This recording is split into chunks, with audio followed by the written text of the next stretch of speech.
Gua ada cerita. Cerita apa itu? Ini kesaksian horor dari pedagang tukang sate. Ketika ia berjualan, tapi yang beli itu hantu.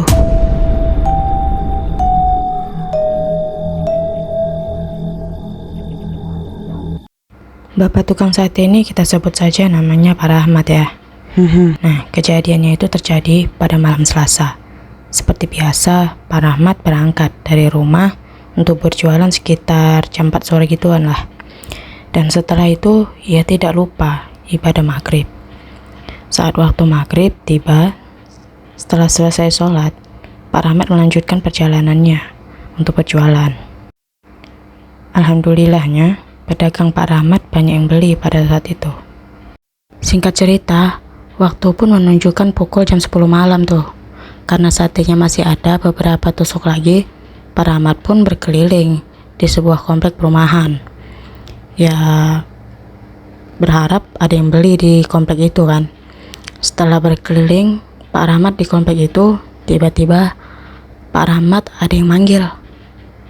Ya, seorang laki-laki yang manggil Pak Rahmat. Sate, sate. Kata pria itu kan. Saya mau beli sate katanya.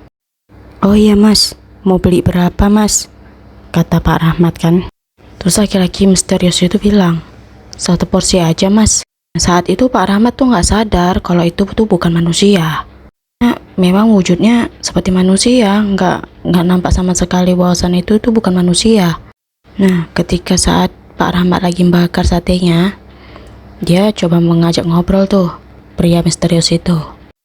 Orang baru ya mas, kata Pak Rahmat kan. Soalnya baru nampak.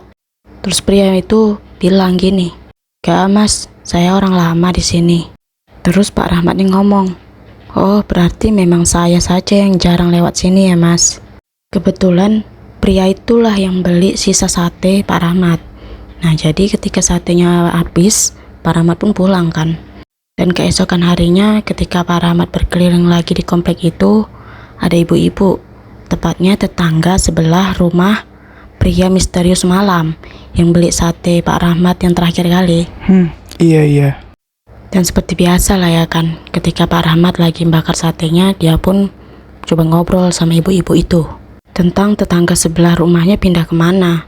Karena Pak Rahmat melihat ada pamflet tulisan rumah ini dijual. Bu, tetangga ibu yang ini pindah kemana? Kata Pak Rahmat sambil menunjuk rumah itu.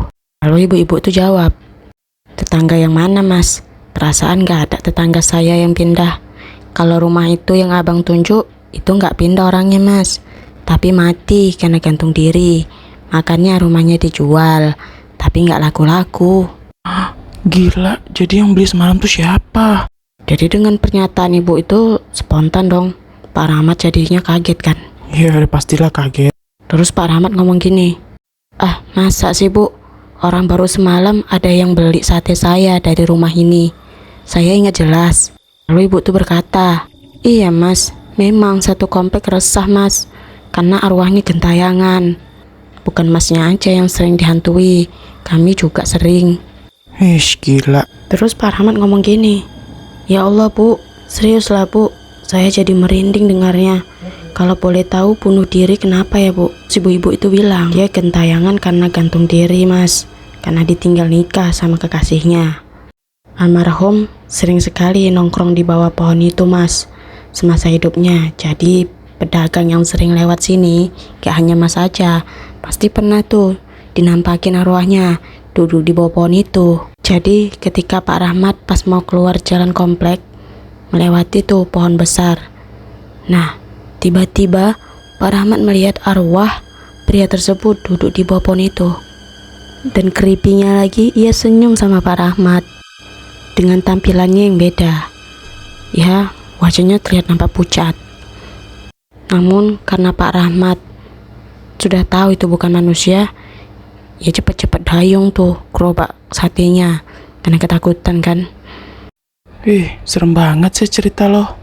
Jadi merinding gue.